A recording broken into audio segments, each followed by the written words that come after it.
Hey, this is Heidi Dawson. If you love all things health and wellness and style of any kind, hang out here with me each week. I'm obsessed with never-ending improvement, and it's all in an effort to help each one of us live a wildly successful lifestyle.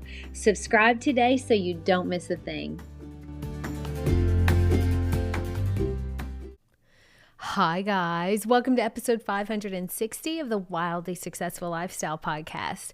It's so good to be with you. Out of all the millions of podcasts, literally millions of podcasts to choose from, you chose this one, and I'm honored by that, and I also thank you for it from the bottom of my heart. So I've been wondering about something.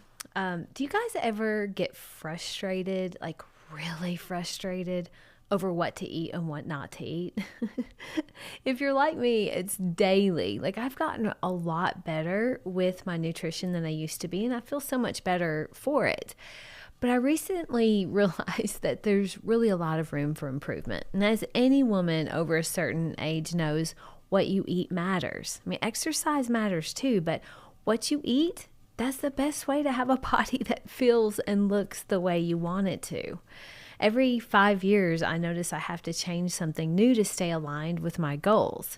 But after hitting 50, it felt like things got just super real, like out of control real. I was talking to my husband, Eric. Well, let's be honest, I was complaining to him. That would be a better word for what I was doing.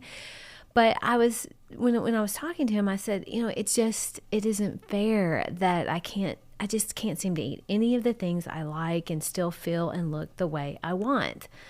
I told him I don't even like the way it feels to say this, but it doesn't seem fair. And because that statement feels victim-y, but that's how I felt in that moment. I can always bounce things off of him because he never coddles me. He generally keeps it real. This time was no different. Because when I said that, he said something that I'll probably never forget. He said, "It may not seem fair to you, but every woman anywhere near your age that is fit and healthy, they aren't eating that stuff either. They're watching everything they eat just like you are, and they're exercising just as hard." And that really hit me because it's so true. It's not just me. And I thought about his statement a lot this last week. And what I realized was this: what really isn't fair is to do to yourself what I was doing. And that is to expect an end result that you're not willing to put in the work to get there, or you're not putting in the work to get there. Maybe you're willing to, but you're just not doing it. And that's where our trouble starts. It's not just with our body and our health, it's with everything: our relationships, our careers, our finances, everything. Our expectations and our actions have to line up, or else we always feel like we're chasing an unreachable dream, which can leave us feeling frustrated and depressed. When I was talking to Eric, I was telling him how I've been eating so clean, but the real results just aren't where I want them. But when we actually really broke it down, I hadn't been eating as clean as I told myself I was. I wanted to blame it on being over 50, but when I was being honest with myself, that's only a small part of it. Age is only a small part of it. Yeah, my metabolism has slowed down, but I've also been eating more dessert and having fries with my salads when we're at a restaurant. And my exercise has been on point, except when we travel, which has been quite a bit lately. And I also really let my eating slip when we travel too. When I break it down honestly, my nutrition and exercise hasn't been exactly aligned with my goals. And I wonder why I felt so frustrated lately. That moment of honesty with myself was like looking in a mirror that I'd been avoiding, and I knew and I felt like I'd been avoiding it. It's so easy to tell ourselves a story like, I'm doing everything right, so why isn't this working? But when I really sat down and looked at my choices, it was clear I had been cutting a lot of corners. It's just a few fries with my salad, along with the almond flour brownies and non-dairy ice cream mixed with the almond flour pancakes we do on the weekend. That was all really adding up to be more than I would let myself admit it to be. And traveling just made it worse because I let it. But here's what I'm learning. It's not about being perfect. It's about being honest and intentional. I realized I needed to stop blaming my age and my circumstances and start taking control of what I can control. So I made a plan to try to get back on track. So I've decided to focus on consistency over perfection. I used to think I had to just every meal had to be perfect and every workout had to be just the best one or it would blow my whole day. But that is a trap. I also realized I have to be realistic. 80% of the time I have to be intentional and eat clean in order to reach the goals I have for myself. The other 20%, I gotta leave room for living. And when we travel, I still have to do a lot better because we do travel quite a bit.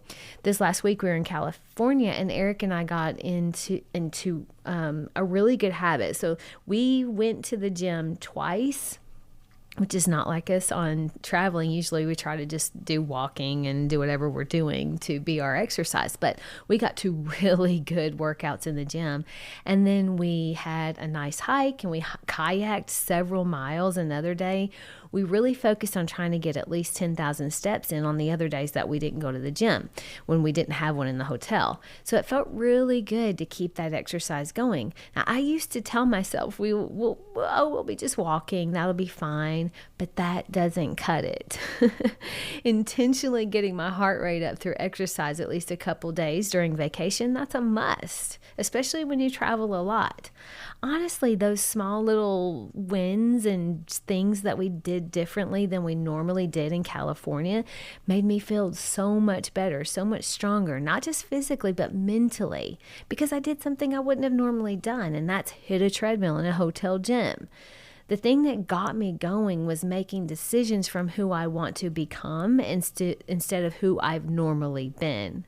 I had the thought of, it'd be so easy to just go get coffee with Eric instead of going to the gym. But then I thought, what would the super healthy, super fit version of me do? And the answer was, I would hit the gym and then go have coffee with Eric. And that's exactly what we did. We both hit the gym and then we went and had coffee and breakfast. And we both felt amazing after that too. So the thing that keeps me motivated is who I want to be in 6 months from now, who I want to be and what I want to be doing even 5 years from now. I want to stay active and be hiking and traveling for many years to come. And that does not happen by accident, not anymore. It's a choice that feels hard until you realize what a gift you're giving yourself by doing it. I mean, we may have good intentions, but good intentions are not good enough. Our consistent action is what brings about change. And that's the mindset shift. I'm making choices not just for who I am today, but for who I want to be in the future too. And being strong enough to travel without worrying that there's too many stairs. I want that for my future self. Or being able to travel where we want without worrying about, there's too much walking going on.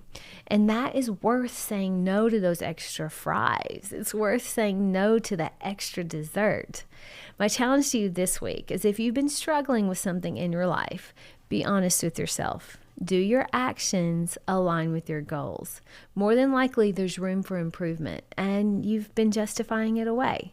Change happens when we look honestly at how our actions create our outcomes, not our good intentions. Share this with 3 people who are looking for a change. I love you guys. I'll talk to you in a few days. Don't forget to subscribe and share with your friends, because we're just going to keep going bigger and better places together, and I love that about us. Talk to you in a few days.